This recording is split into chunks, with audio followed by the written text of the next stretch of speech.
Palestine को recognition को लेकर अभी इजराइल भड़का ही हुआ था कि अब फिलिस्तीन के राष्ट्रपति ने एक और बड़ा स्टेटमेंट दे दिया है और उन्होंने कहा है कि जंग के बाद गाजा पर शासन करने में हमास के शासन में कोई भूमिका नहीं रहेगी। और इसके बाद पूरी दुनिया चौंक गई क्योंकि माना यही जा रहा था कि हमास की ही भूमिका रहने वाली है। गाजा में हमास से आमने सामने की लड़ाई हो रही है, इजरायली सेना लड़ाई लड़ रही है। फिलिस्तीनी राष्ट्रपति ने अब इस पर चिंता जताई है। इजरायली सेना गाजा सिटी के अंदर पहुंच गई है, वहां मारकाट मचा रही है, इनोसेंट्स को मार रही है, बच्चे भूखे मर रहे हैं, बीमारियां फैल रही हैं और वहां कई स्थानों पर उसकी हमास लड़ाकों से आमने सामने की लड़ाई भी हो रही है, जिसको लेकर पूरी दुनिया भर में इंटरनेशनल लेवल पर इजराइल की थू-थू हो रही है।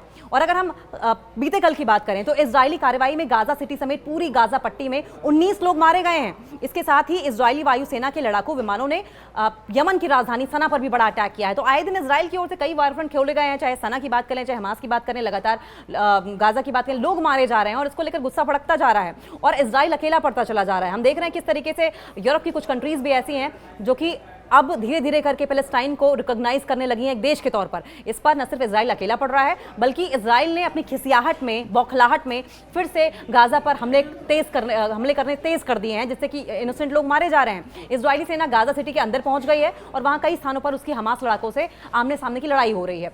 इजरायली कार्रवाई में गाजा पट्टी समेत या गाजा सिटी समेत पूरी गाजा पट्टी में 19 लोग मारे गए हैं। अमेरिका की ओर से वीजा रद्द किए जाने के बाद फिलिस्तीन के राष्ट्रपति महमूद अब्बास ने एक वीडियो जारी करके विश्व नेताओं से, पूरे वर्ल्ड लेवल के लीडर्स से ये कहा है कि उनके लोग 2023 में इजराइल पर हमास के हमले को अगर एक्सेप्ट नहीं करते तो आज ये हालत नहीं होती। अब्बास ने कहा कि जंग समाप्त होने के बाद गाजा पर शासन करने में हमास की कोई भूमिका नहीं होगी, कोई रोल नहीं होगा और उसे अपने हथियार सौंपने होंगे।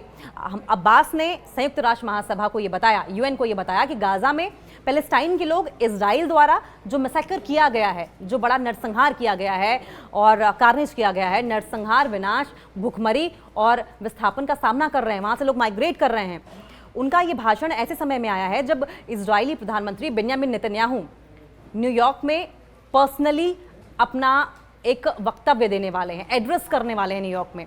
बेंजामिन नेतन्याहू न्यूयॉर्क के लिए रवाना भी हो चुके हैं। इस बीच देखिए जानकारी भी मिल रही है, संयुक्त राष्ट्र महासभा की बैठक में भाग लेने के लिए इजरायली प्रधानमंत्री बेंजामिन नेतन्याहू न्यूयॉर्क के लिए रवाना हो गए हैं। वॉशिंगटन जाकर अमेरिकी राष्ट्रपति डोनाल्ड ट्रंप से मुलाकात भी करेंगे।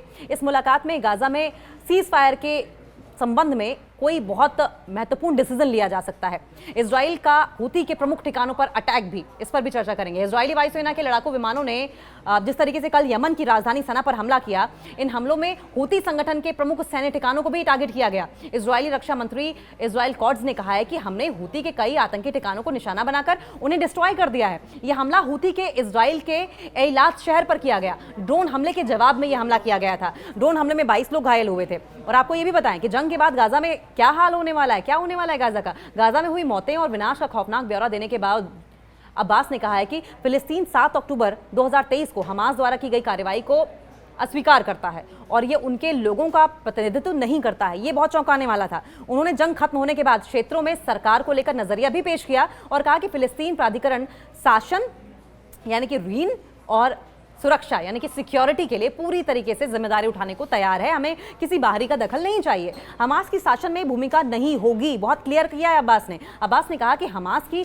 शासन में कोई भूमिका नहीं होगी और उसे फिलिस्तीनी अधिकारियों को अपने हथियार सौंपने होंगे। अब्बास ने कहा कि अगर फिलिस्तीन को आज़ाद नहीं किया गया तो इंसाफ नहीं हो सकता। अब्बास ने गाजा युद्ध के दौरान फिलिस्तीनियों के लिए खड़े रहने वाले विश्व के नेताओं को, वर्ल्ड लीडर्स को थैंक यू कहा है। उन्होंने कहा कि फिलिस्तीन राष्ट्र को हाल में मिली रिकॉग्निशन से उनके लोगों की ये उम्मीद बढ़ी है कि संघर्ष का अंत होगा। उनका जो ये स्ट्रगल चल रहा है, उनकी जो सफरिंग्स है, उनका किसी न किसी दिन अंत जरूर होगा। उन्होंने फ्रांस, ब्रिटेन और कनाडा ने जिस तरीके से फिलिस्तीन को एक इंडिपेंडेंट कंट्री के तौर पर रिकॉग्निशन दी है और अनाउंस किया है ये रिकॉग्निशन को, हालिया घोषणाओं का, उन्होंने इसको वेलकम किया है, इन कंट्रीज का थैंक यू किया है और बाकी बचे खुचे देशों से भी पैलेस्टाइन को समर्थन करने का आग्रह किया है। अंतर्राष्ट्रीय समुदाय से अब्बास ने कई तरह की अपीलें की हैं। राष्ट्रपति महमूद अब्बास ने यह भी कहा कि केवल प्रतीकात्मक मान्यता देना, केवल सिंबॉलिक रिकॉग्निशन देना प्रेजेंट सिचुएशन को ठीक से संभालने के लिए सफिशिएंट नहीं है।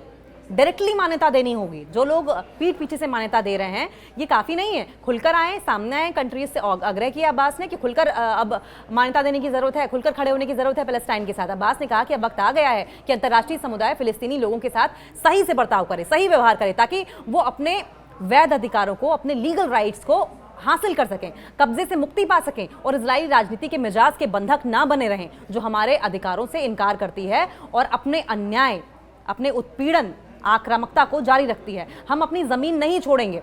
अंत में राष्ट्रपति अब्बास ने फिलिस्तीनी लोगों को आशा का संदेश देते हुए कहा कि चाहे पीड़ा कितनी भी लंबी चले, चाहे दर्द कितना भी झेलना पड़े, इसके नतीजे चाहे जो भी हों, नतीजे जीने और अस्तित्व में रहने की हमारी जो इच्छा है, हमारा जो कन्विक्शन है, उसे तोड़ नहीं पाएगा। राष्ट्रपति ने कहा कि आज़ादी का नया सवेरा आएगा और फिलिस्तीन का झंडा हमारे आसमान में गर्व से लहराएगा, जो कि गरिमा, स्टेबिलिटी और कब्जे से मुक्त होने का प्रतीक होगा। उन्होंने कहा कि हम अपनी मातृभूमि, अपनी मदरलैंड को किसी भी हालत में नहीं छोड़ेंगे, हम अपनी ज़मीन नहीं छोड़ेंगे। फिलिस्तीन हमारा है, हमारा ही रहेगा, महमूद अब्बास ने कहा है। फिलिस्तीन के राष्ट्रपति महमूद अब्बास ने गाजा पट्टी में इजरायल की कार्रवाई की निंदा करते हुए कहा है कि ये युद्ध अपराध है।